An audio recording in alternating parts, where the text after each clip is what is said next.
So, deal with it. It's easy for me. I like to be relatively organized. Well, that's not really true, but I don't know. I like to give specific instructions and make them easy to follow. Let me put it that way. That's always how I've liked to do things. And so, yeah, that's why I do it. So, yes, ZGN. Alright, this is from Elite Stealth. Hey, he says he loves my audio, so thank you, Elite Stealth. When you're versing an elf and they get DH Naga both with staffs, boosts of speed of Naga, plus 4 to 6 strides, and they run around killing your peasants, picking off units, what can you do? It's nearly impossible to creep, and versus a good elf you can't even kill a unit. Yes, this sucks. And I hate facing it. Even the most retarded night elves in the world can do this because it's just a matter of focused firing and using staff. And I'm not trying to criticize night elves, but come on, it's really not that hard to go around picking crap off with DH Naga and Drides and 2 staffs, one of the lowest cooldowns in the world. It's annoying. You just have to kind of keep an eye on them and kind of be aware of where they are and, protect your base when they go for it. Maybe use a farm block, and if you want, make some towers, whatever. Obviously, whenever they go Drides, it's nice to have rifles. And just position yourself well. Like, imagine where they're going to be coming from and draw the creeps out in such a way that they have to come from the front instead of the back. Sometimes I'm inclined to keep my casters back in mid-game so that they don't get picked off so easily by Drides. But it takes them a while to get Drides too. And when you think about it, by the time they have 6 Drides, it takes the same amount of time. You should have like 3 priests by the time they have 6 Drides. Let me put it that way. But agreedly, this is pretty difficult to deal with. It's pretty annoying. I don't know what to tell you other than draw out creeps to give yourself a good position, keep an eye on them, be aware of what they're doing, and micro well. I know that's not the best advice ever, but that's as good as I can do for you, I think.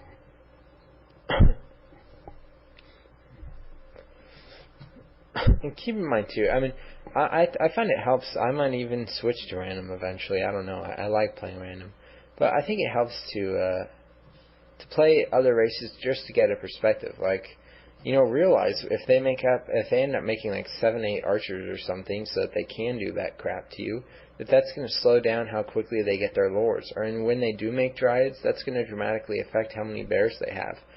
So try and learn as much about how the things they do affect them and how you can play off of that, like deciding when to hit or when not to hit and things like that.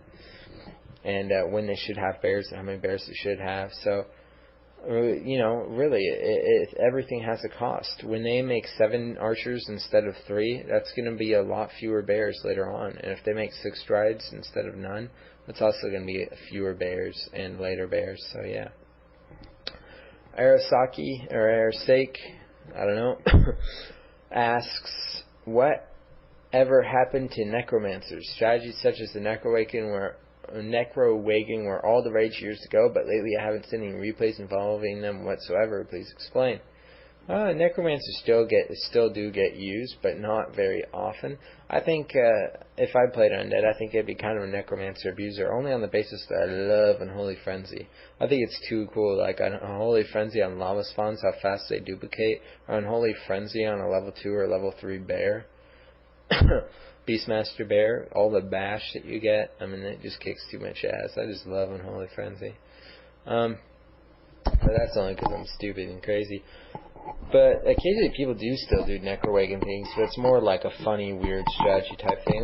Mostly to the point that if you scout Necrowagon, it's pretty easy to counter, and it's a buttload of EXP. Drides, I mean, all they have to do is use Wisps. One funny thing you can do, though, it's like get level 2 Carrion or level 2 Breath of Fire kills Wisps in one hit. So if you go Necrowagon against Nanoff and they try and bring a pack of Wisps, just cast Carrion or Breath of Fire on it and it'll kill in one hit. So it's pretty funny trick to do. But and against human, people have tried like Dark Ranger Silence and like Necrowagon stuff. I don't know, it's just not that good. It takes a while to build up a sufficient Necrowagon army. It's pretty easy to kill with almost any army, and things like Dispel, Disenchant, AoE spells like Shockwave and stuff, and Retraining to Blizz, I mean, it all just pretty much annihilates the strategy. It's just not that good. It's not that strong. People were excited about it when it first came out because it sounded a lot more strong than it actually was. So I don't know, it's just kind of disappeared. I just don't think it's that strong. Alright, this is from Dectalon. I heard you didn't agree with me about TM, but isn't it true that most pros do that fast creep of Goblin Lab almost every time?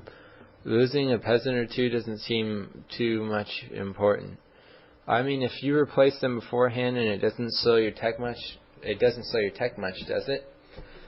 If you've seen the game in the WC3L qualifier between Hacker and Lash, I think it kind of shows how late game compensates for the early game loss of workers. I mean, it's kind of it's one theory that you can go by, just getting as high level as you can, as immediate as you can. But I think the main thing is that, a level 3 Archmage is always nice. And I love having a level 3 Archmage. But a lot of time it's not worth the sacrifice. And the difference between a level 3 and a level 4 Archmage is practically nil. A level 2 Brilliant Sword is nice, but it's not really worth, in my opinion, the loss in tech. I mean, I don't know. I mean, you can go for it, but I think like certain matchups it's a lot harder. Like Undead, with Coil and Rod and Necromancy, they can really kill a lot of peasants if you try and creep something big in a time where it's not very opportune. In Night Elf with Mana Burn, you probably can't creep much with Mana Burn. Human against Human, obviously there is a lot of creeping, but new strategies have come out on maps with big creeping like Sky's Blizzfast, which I talked about in this thing. And against Orc, you usually can't creep that much or that big because of Grunts and Farseer Harass or Blademaster Harass and stuff like that. So usually there are also a lot of opposing forces. Hey, if people left me alone in early game, hell yeah, I wouldn't mind creeping big. But I don't know. A lot of time I just don't think it's worth it. That's just my opinion. You can try it and go for something else. But I should also say, Hacker and Lash are good players, but I wouldn't necessarily say they're top players. I don't think they would be taking too many games off of people like Todd, Sky, Soju, Moon, all those other players. And so, I don't know. They're good. They're good people to watch, get ideas from. But, even if Lash does something, it doesn't necessarily make it the law for me. But I can try and check out that game to see what you're talking about, to see that, because it could be a very good example of the concept that you're speaking of. Alright, he said, looking forward to next audio. Even if I don't play Human anymore, I used to. I look forward to Human against Undead. It would be nice to get some tips on how to stop Human. They go AM, MK, Riflecaster. I also heard you like the Alchemist. This is true. I go Alchemist a lot because he is fun. I agree with the fact that AM gives you a lot of more choices, and some could include neutral heroes. For example, a Panda under Brilliant Sword should be able to stop be able to spam both the spells. Same about Alchemist and Pitlord. Maybe even triple hero under that AM Panda Pitlord. Hell yes. AoE of even more doom. Oh yes.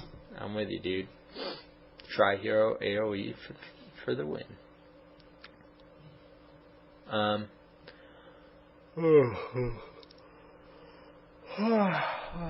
Yeah. I am tired.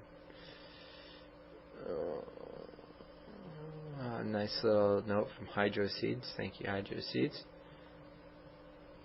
Someone gave me some Nafio, messaged me again, gave me some statistics on level 3 on the damage of Blizz, Breath of Fire, and I'm not sure I even understand what he's trying to say most of the time. I don't find it to be that groundbreaking of information, so I don't, oh hell, I'll read it out, whatever. I decided to make some formula to see how much Blizz Breath of Fire really does to units. Assuming your Blizz hits 5 units per Blizz and your Fire hits 7, level 3 Blizz / 1 Fire equals 1,255 total on all units hit. Level 3 Blizz, level 3 Fire equals 1,675 total on all units hit. Per unit, level 3/1 equals 245 per unit. Level 3/3 equals 305 per unit. Also, thank you for making these audios. My orc win percent was about 75% before now, and I haven't lost 6 games in the Panda strat. Super fun to do. I'm glad it works, and I'm glad you like it.